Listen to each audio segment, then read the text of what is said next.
Back in the 80s, I used to believe in God. And toward the latter half of that decade, thanks to some conversations I had with certain people and also some novels that I'd been reading and whatever, I kind of bought into the concept of soulmates. I found it somewhat of a romantic notion at that time in my life. You know, the idea that you are incomplete and you need to meet your other half in order to be whole.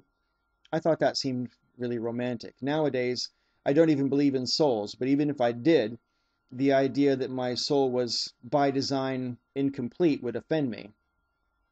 Anyway, I'm digressing. My point basically is I used to ponder countless hours in the dark nights while I lay there in bed staring at the wall.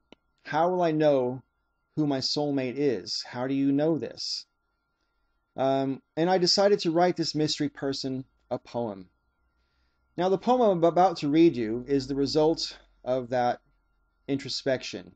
This poem poured out of me like water out of a jug. It's one of the biggest flashes of inspiration I ever had. It actually seemed to me like it was already written, and I was just sort of remembering it, as it were. Anyway, it doesn't describe a real person that I had ever met at that time, and as far as I know, I've never met since. It doesn't describe real events. It's a complete fantasy. And the idea when I wrote it was that my soulmate, should she ever read it or see it or hear it, would recognize me because of the poem. Obviously, I don't think like that, but I hope you enjoy the ride.